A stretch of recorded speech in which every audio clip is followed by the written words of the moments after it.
Stories of magical animals.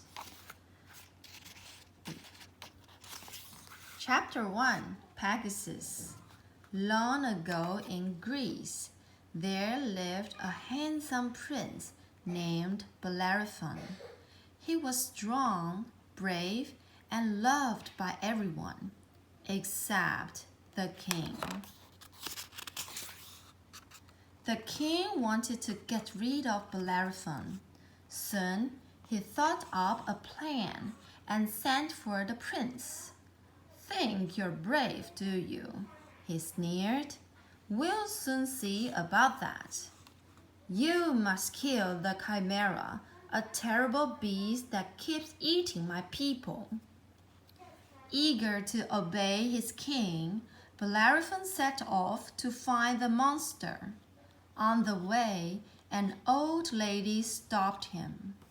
"First, you must catch the winged horse, Pegasus," she said. "Find Pegasus and you will be safe from the beast. Pegasus is strong and swift and flies like a bird." After searching for days, Bellerophon found the horse high up in the mountains. "What a beauty!" he gasped. "I'll never be able to catch him." Pegasus was wild and free, with powerful beating wings. Catching him wouldn't be easy. In a flash of silvery light, the goddess Athena appeared.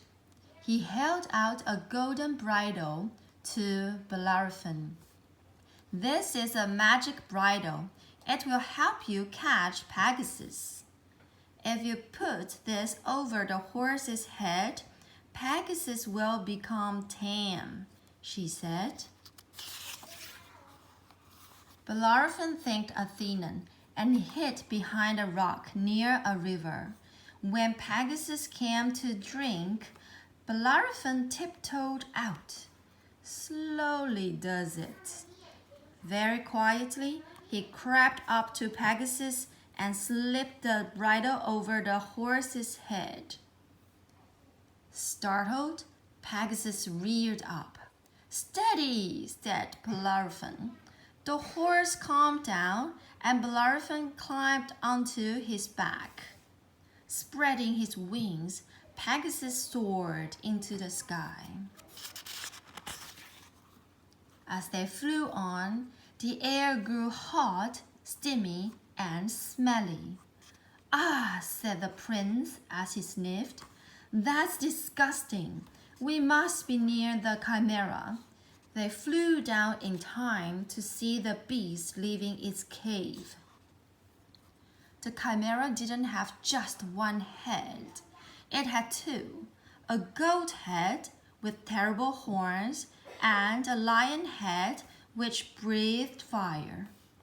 Even its tail was an evil-looking snake. It spat at Bellerophon, trying to sting him with poison. Pegasus flew closer, and the prince fired his arrows. The lion roared. Huge flames shot from its mouth. Pegasus rose above the fire, and Bellerophon shot more arrows. They struck the goat head and the snake tail. Then the prince took out his spear and stuck a lump of lead on the end of it. The mouth of the lion head opened wide to roar, and Bellerophon plunged his spear down the lion head's throat. As the lead melted, the lion head gave a howl of pain, and the beast collapsed. The Chimera was dead. Bellerophon went back to the king and told him the good news. "I've killed the Chimera, Your Majesty." The king wasn't too pleased, but his people were delighted. "Bellerophon's a hero," they cried. "He's like a god." All this phrase made Bellerophon big-headed. Maybe I'm a god, he said. If I beat the Chimera, I must be. So he flew to Mount Olympus, where the gods lived. Time to go home. Zeus, the king of the gods, was annoyed to see the prince and sent a bee to sting Pegasus. The horse reared up, throwing Bellerophon off. Thinks he's a god, huh? That's Ch1. Bellerophon fell through the clouds to the ground and was killed in an instant. Then Zeus caught Pegasus and rode him home to Mount Olympus. Faster, Pegasus, faster! From that day on, Pegasus lived with the gods, pulling Zeus across the sky in a chariot made of gold. The end.